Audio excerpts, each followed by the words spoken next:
to the section of the Coffin Hero Show this week that deals with my pull list. So just going to be taking you through the things that came in this week for me and this kind of stuff that I'm reading. A bit of a quieter week this week, certainly in terms of indie stuff. Not an awful lot of new releases. I kind of get the feeling there'll be a lot next week. I know that next week we're going to be getting a double delivery, for example, so we'll get the titles that are due out next week as well as the titles due out the week after. Then we won't get any more deliveries until next year. So I think as a result of this week being a quiet indie week, next week's going to be massive, but as ever, wait and see until I get the invoice. But a big DC week this week, which is always a good thing for me, but also a lot of quality Marvel stuff this week as well. So as I say, just take you through what I'm on this week. So first of all, we have Batgirl. So this is a brand new #1. It's written by Becky Cloonan, and the most important thing for me is it's drawn by Jorge Corona. So, you know, anybody who knows me knows how much I love Middle West, knows how much I love Me, Love in the Dark. So having Jorge Corona on a Gotham title is very exciting. He did do an issue of Robin a few issues back, I believe it was issue 4, where Damian met Ra's al Ghul, his grandfather, and it was brilliant. I think his art just really suits these sort of dynamic, expressive stories. So with Batgirls, we're going to be dealing with Stephanie Brown, Cassandra Cain, and of course Babs, Barbara Gordon as well. So looking forward to tucking into that. As far as I'm aware, it's an ongoing, which is good to see, because normally stuff like that gets announced, it's mini-series more than anything. Next up for me is Batman The Adventures Continue, Season 2. So Alan Burnett, Paul Dini, of course, on these. These have been great, just, you know, fleshing out the Batman animated universe. They've been tremendous fun so far. They've been very much in keeping with the tone and legacy of the show. And that always goes very high on my reading list every time. Next up, we have Future State Gotham. We're on the issue 8 of this by Dennis Culver. No doubt this will be a fun speculation issue due to enter the next Joker.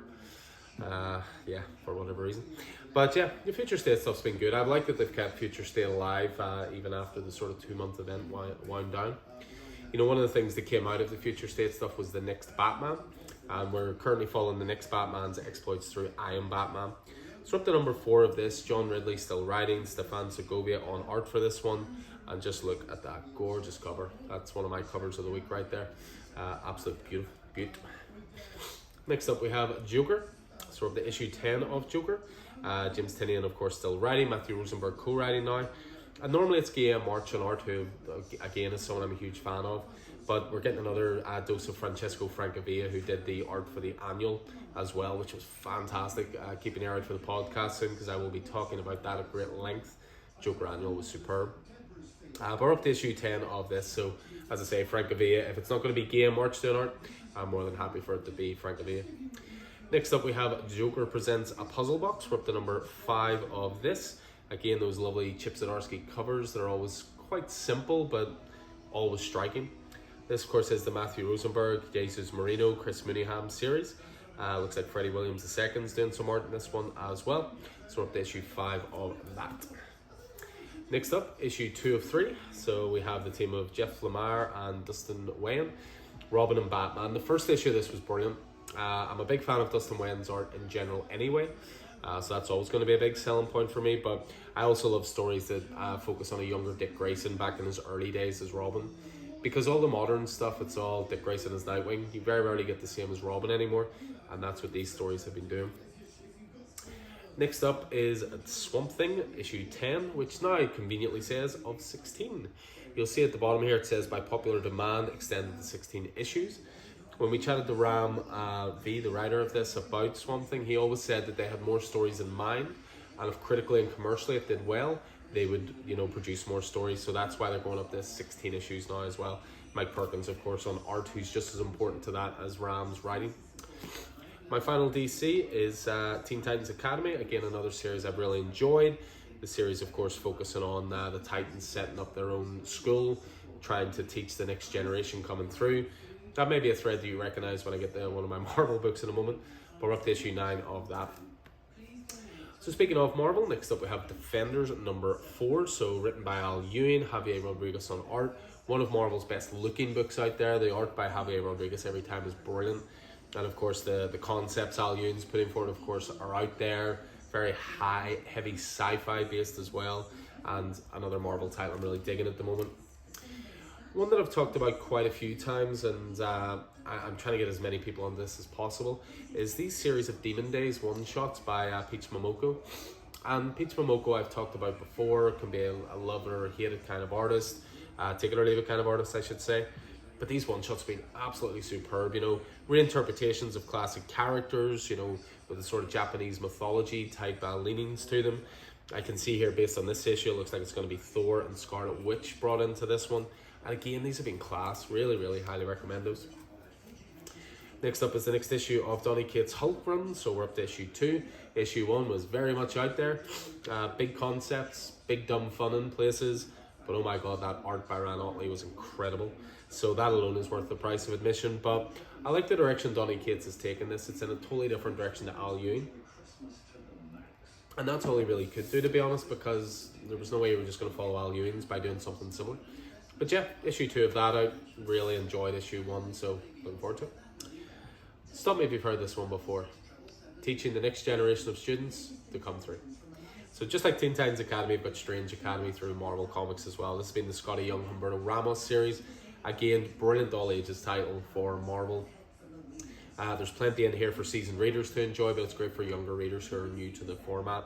And yeah, this is sort of coming out of the events of Death of Doctor Strange, and it sort of has the subtitle here of the future of Strange Academy. So to be some good revelations in that. Next up, we have the next issue of Berserker. Kenny Reeves, of course, co-writing with Matt Kint. Ron Garney doing the art. This went up a notch for me with issue 5. I thought the first 4 issues were good, but not amazing. But issue 5 I thought was great. It was the best issue so far, and I'm hoping issue 6 continues that trend. As I say, not an awful lot in the way of indie titles this week. There's only maybe 6 or 7 titles coming out. But one of the biggest ones for me in terms of not something I thought I'd be interested in, but the hook has got me, and it's Buffy, the Last Vampire Slayer. Now, I'm not a huge Buffy guy in any shape or form, but I always love last stories or end of the earth stories or stuff like that. I mean, this has real Wonder Woman Dead Earth vibes for me. It's just going to be a 4 or 5 issue mini series, so quite short, so hopefully very approachable. But yeah, I just love these stories sort of set a little bit more in the future when they're the last of their kind, so to speak. So you never know, I might become a Buffy fan yet. No, I doubt it, but I'm looking forward to that. And then finishing off this week is issue 29 of The Walking Dead Deluxe. Robert Kirkman, Charlie Adler, Dave McCaig, speaks for itself, but look at that David Finch cover. I mean, knowing that this is the governor coming in and the governor keeps body parts of zombies for experimentation and, you know, research purposes and all this kind of stuff, I think that's a brilliant cover. Issue 28 was, it was a hard read. I read it the other night, and it was very much showing the governor's full intentions, and things that he does to Rick and things that he does to Michonne just shows that he's a real bad man. Possibly the worst villain of the whole Walking Dead series. I know obviously Negan comes in later and is larger than life and all the rest, but Negan has redeeming qualities. The governor has none. So it's a tough read, Walking Dead at the moment, but it's also brilliant storytelling as well. So yeah, so that is my pull list anyway for what's coming out this week. There are of course titles beyond that I'm not on, but they'll all be in the racks tomorrow, ready for release for this new comic book day. Delighted to say next to nothing was missing from the delivery exchange, and all pull lists are fully up to date. I think I've mentioned it before. There was the worst snafu with the pull lists and the delivery was definitely Venom #2. I've managed to source copies from elsewhere now. We have them coming hopefully this Thursday, issue 2, cover A. So for all those who have Venom on their pull list, they'll be in your pull list boxes by the end of this week and back on track. So that was a stressful period, but we're coming out the other side of it now. But anyway, as ever, anything appeals to you, drop us a message. We've spare copies, we'll set them aside for you, never a problem. But in the meantime, anything appeals to you, as I say, either that or pop into the store. So anyway, I look forward to seeing you in the store sometime this week. Hope everyone's staying safe out there, and take it easy.